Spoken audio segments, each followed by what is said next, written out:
Well, I'm Alan Dale from Gale Force Winds, and I want to tell you what a pleasure it is to be here at the Canadian Manufacturers and Exporters event in beautiful St. John's, Newfoundland and Labrador. They really are embracing excellence, looking at things through three big lenses, of course. That's talent, technology, and technique. And I want to tell you, I'm enjoying meeting the people that are in this conversation. And I have the pleasure now to be with the keynote speaker. And on that note, sir, why don't you introduce yourself? Tell us what you do. My name is Alvin, and I am a professional keynote speaker. I'm actually very proud to have been doing this for many, many years.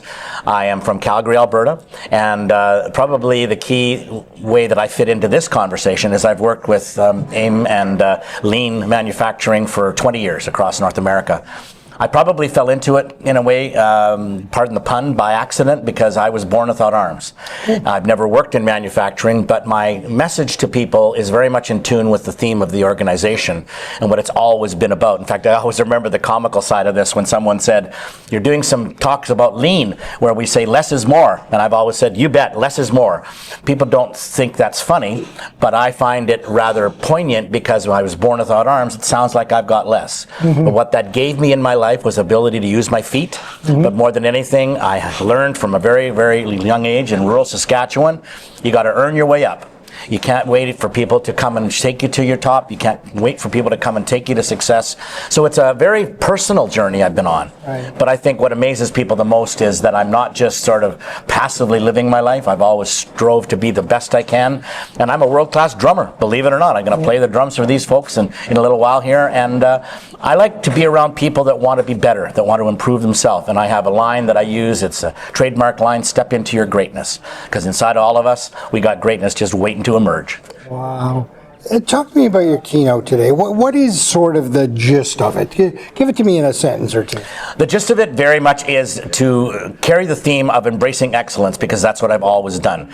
My parents taught me that if you're going to do something, my dad in particular, not only do it right, that's an old school expression, but he was an old school guy. He was a service manager for an international harvester farm dealership in Yorkton, Saskatchewan for 30 years. And I grew up in that environment where dad would say things like, no excuses, and don't ever say, we can't fix that or we can't do that. When you grow up in that mindset, you start to understand that sort of maintaining the medium or the minimum is fine for some people, but for others you want to do more.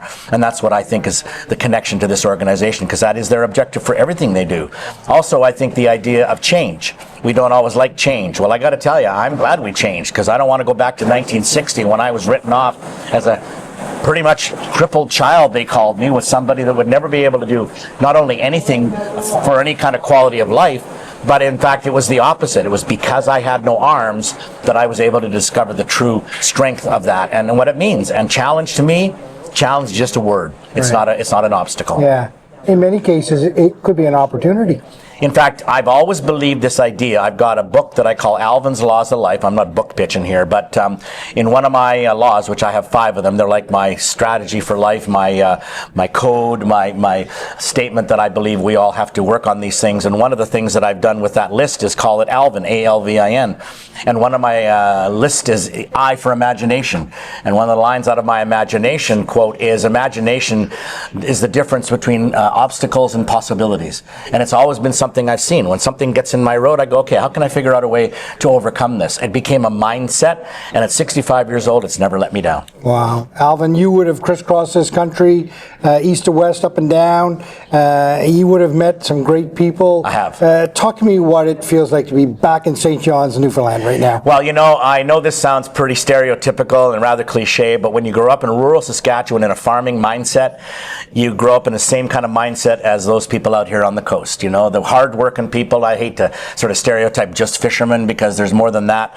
But this love of the land, the love of people, but more than anything, welcome to our place. Right. Can we share a beverage with you, or can we share a meal with you? It's just the most welcoming, wonderful place. And by the way, I think we do need to do more celebrating being Canadian rather than apologizing for it, because we all know we're the best country in the world. Yeah, Alvin, an absolute pleasure to be in conversation with you. Look forward to the drums. Obviously, you didn't get the call from Rush, but well, I'll tell you, now that you brought that up, to believe it or not, I actually own a pair of Neil Peart God bless him, he's gone, Neil Peart's drumsticks. Oh, wow. Because I made a connection with the band back in 2013 after they saw a video of me doing the drums. Invited me to their concert, met them at the meet and greet. Alex and Getty, honestly, both had tears in their eyes because they watched me on a video playing a drum. But Neil Peart was the one that was most affected. It's just he never does meet and greets. Right. So to compensate for that, I got a surprise by just before 5 minutes. And by the way, we got front row center tickets to a concert in an arena in Alberta. But the drum tech, his name was John. He gave me a pair of Neil's drumsticks that he had played 3 nights before in Cincinnati.